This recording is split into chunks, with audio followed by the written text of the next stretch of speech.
Wherever you go, whatever you do, you must come across people. And whenever you sit with your colleagues to decide the workings, we call that as a corporate meeting. A corporate meeting is meeting all the people of the managerial group from different domains, from different departments, so that you could devise a way to carry forward the work. This meeting generally also takes place within the family, where we have a head of the family and all the remaining family members take a seat around him to probably decide what could be done in a good way to arrange that marriage properly, or how can we arrange a birthday party properly, or where can we go for picnic this time around. So this is what the session is all about, meeting vocabulary. This meeting requires some of the essential elements. Today, we are going to touch some very important basic elements of a meeting, without which a meeting remains incomplete. Let us start the talk. The very first word about meeting that you must know is quorum. Quorum means the minimum number of members without which the meeting cannot start. For example, if you are a 4-member family, then at least 3 members should be present. You decide that at least 3 members should be present before you decide on something related to the family. So if one member is missing, it is fine. For example, it could be your mom and the 2 kids which are deciding that we will propose Papa to take us out for a movie, right? So the quorum of the meeting for a 4-member family could be 3. Similarly, for an organization that has 20 managers, if there is a meeting to be called for all the managers, then they initially decide that when will we be in a position to start the meeting. They could decide a 80% quorum, a 60% quorum, a 70% quorum. If they decide a 70% quorum, that means 14 out of 20 people should be present. Only in that case the meeting would begin. So you need a quorum. Quorum means the number to meet, right? Unless you meet this number, the meeting cannot start. Minutes. Well, every meeting completes once there are some decisions which are undertaken. If you are in a meeting in which no decision is undertaken, ultimately the meeting did not reap out results. But in professional meetings, especially meetings in corporates, there always is recording of a minute. This minutes actually suggests what are the outcomes of a meeting, what is decided to be done after the meeting. If you have decided that this person is going to start working on this department, then well, that will be written as point number 1 of the minutes of that meeting. In point number 2, you could further suggest that what are the new changes that are brought. And there is also the power that the chairperson gets. That power is called as veto. Well, a veto power is a power of voting, right? But this voting quashes all the other votes. It is a very important power. So what happens? The chairperson holds this power that he can veto or cancel out the votes of all the other people, because his view is authentic and final. So ultimately, even our houses comprise of head of the family. So if your father rejects your entire proposal of movie, even if you met the quorum, right? Even if according to your minutes you all wanted to go to a movie, but still if your father disagrees to it, he can veto all the opinions that you have had, because he has the veto power.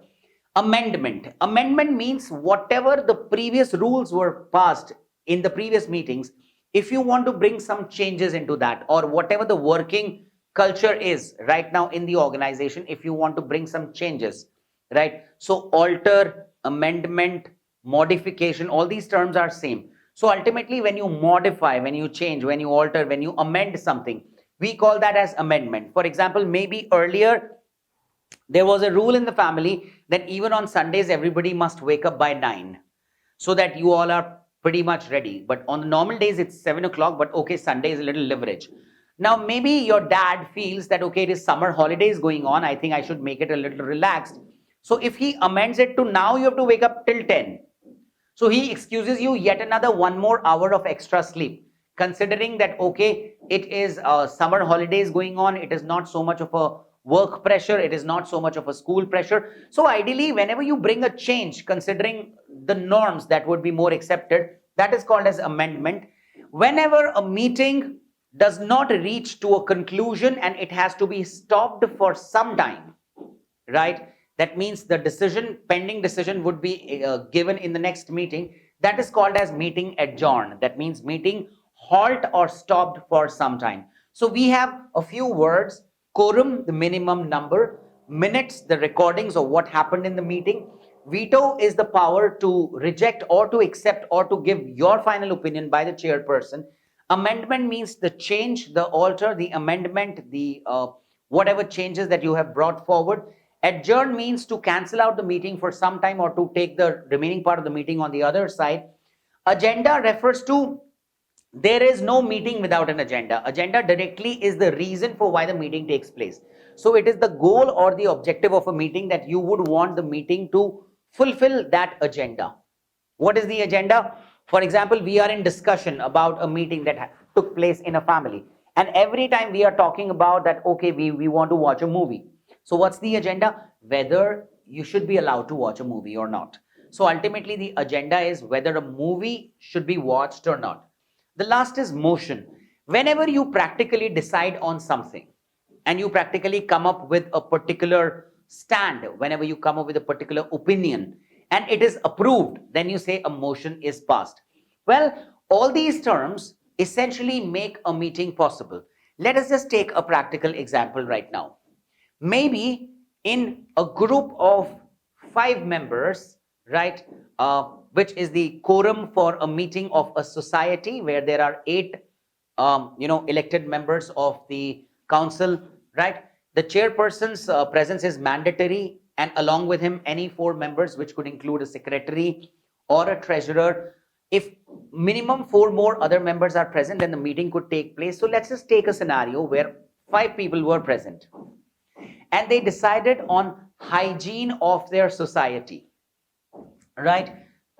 So the minutes of the meeting, the way it took place was that from now onwards they would have very specific what do you say, the bins placed every location so that the hygiene could be maintained. And there is and those garbage bins would also have a lid.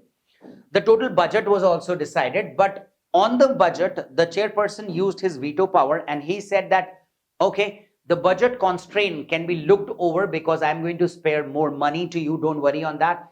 Then the earlier budget was changed and the new amended budget came into being. The meeting got adjourned because nobody took that charge that who's going to buy the garbage bins and who's going to bring in the estimate from the market, because all the members were keeping busy and nobody volunteered themselves. So the meeting was adjourned until they found out somebody, or until they find out somebody who's going to go and bring those garbage bins. So the agenda was garbage bins in the society. The motion was yes, unless we have the next meeting, we won't be able to decide.